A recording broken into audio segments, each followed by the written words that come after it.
Hello, how are you doing? This is Mike here, and in this video we're going to talk about how to determine the vertex of a parabola given the standard form. Given the standard form. And just remember, the standard form of a parabola is f of x equals to ax squared plus bx plus c. So in this circumstance, we don't have the complete square form, and I know that I can't recognize any kind of horizontal or vertical shifts based off the standard form. So there is a formula that we can apply to determine the vertex. And once we have that vertex, we can then determine the axis of symmetry. We can determine whether or not we have a min or max value based off of the leading coefficient. We can then decipher all the rest of the specifics about our parabola.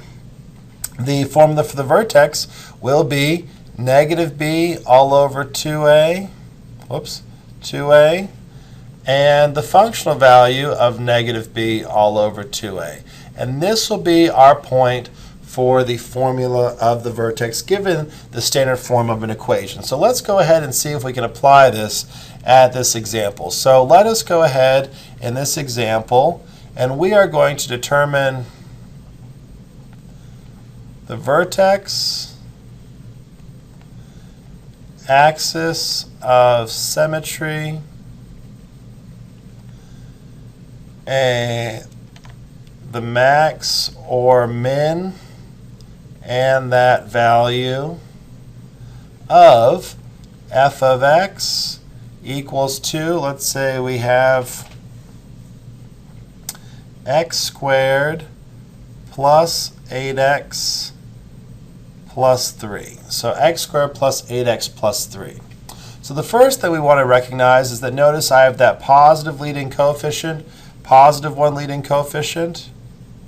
So with a positive leading coefficient, we recognize this graph opens up. If this graph opens up, we expect to have a max. We expect to have a max. So that positive leading coefficient indicates the parabola will open up, so we expect to have a max. So now, if I want to find the vertex, I would apply my formula, but I know that my a value is a value of 1, my b is a value of positive 8, and my c value is a value of positive 3.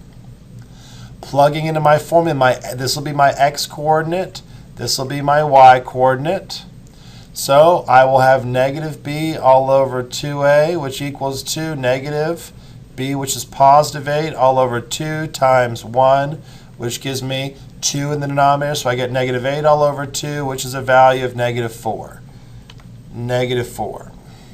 So I know my vertex for this problem will have an x value of negative 4. And if I want to find my y value, all I do is plug in.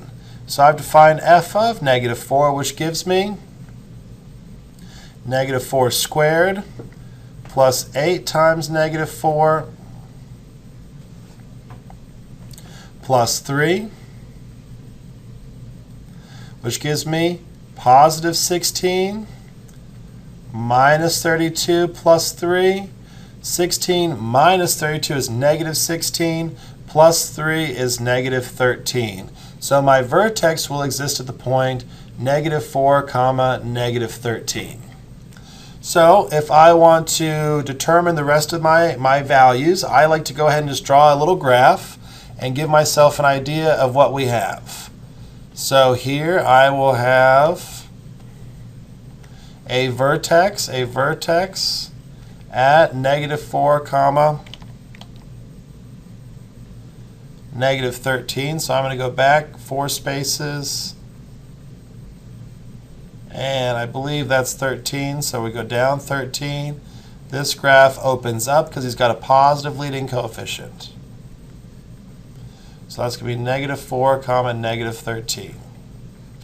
So if I want to find the axis of symmetry, I recognize that I would draw a vertical line, best as I possibly can, through my function.